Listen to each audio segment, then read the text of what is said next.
India में सिंधियों की बड़ी तादाद मौजूद है, खास तौर पर उन रियासतों में जहां सिंध के और उनके नस्लों के अफराद आबाद हैं। सिंध एक वक्त में इंडिया का हिस्सा था, लेकिन 1947 में तकसीम के बाद सिंध पाकिस्तान का हिस्सा बन गया और उसके बाद बहुत से सिंध के लोग भारत के मुख्तलिफ हिस्सों में मुहाजिर हो गए। इंडिया में सिंध के अफराद ज्यादातर उन रियासतों में आबाद हैं। एक, गुजरात। गुजरात में सिंध से हिजरत करने वाले अफराद की बड़ी तादाद आबाद है। यहाँ पर सिंध की सकाफत, ज़बान और रवायात को बरकरार रखा गया है। 2, मुंबई।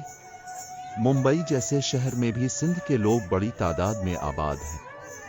यहाँ की मईशत में सिंध के अफराद का अहम किरदार रहा है। 3, राजस्थान।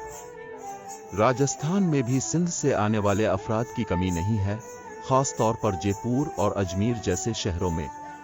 4, दिल्ली।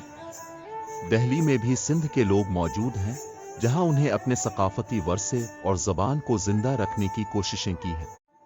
सिंध का सकाफती वर्सा इंडिया में जिंदा है और उनके रिवायती खाने, लिबास, मौसीकी और दीगर सकाफती पहलू भारतीय सिंधियों में देखे जा सकते हैं। सिंध की ज़बान सिंधी भारत के मुख्तलिफ हिस्सों में बोली जाती है और कुछ स्कूलों में इसकी तालीम दी जाती है।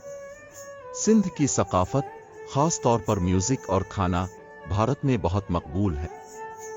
इंडिया में सिंध की ज़बान यानी सिंधी को एक कौमी ज़बान के तौर पर तस्लीम किया गया है, लेकिन ये ज़बान ज़्यादातर रियासत गुजरात, महाराष्ट्र, राजस्थान और दिल्ली में बोली जाती है, जहां इंडिया जो हिकिड़ो राजस्थानी मिलियो आहे, सिंधी आहे, सो सिंधी में तव्हां जूं ज़ातूं ॿुधाईंदो।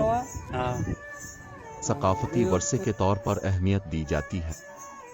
इंडियन आइन में सिंधी ज़बान को आइनी ज़बानों में शामिल किया गया है, लेकिन यह ज़बान ज़्यादातर रियासतों में रोज़मर्रा की ज़िंदगी में उर्दू, हिंदी या अंग्रेज़ी की निस्बत से कम इस्तेमाल की जाती है।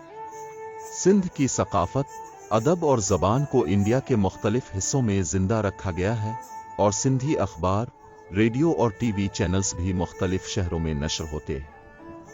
सिंधी ज़बान को भारत में उर्दू के साथ साथ बतौर तालीमी ज़बान भी सिखाया जाता है और ये ज़बान उन लोगों के लिए अहम है जो सिंध से हिजरत करके भारत आए थे या उनके ख़ानदान के अफराद वहाँ से ताल्लुक़ रखते हैं।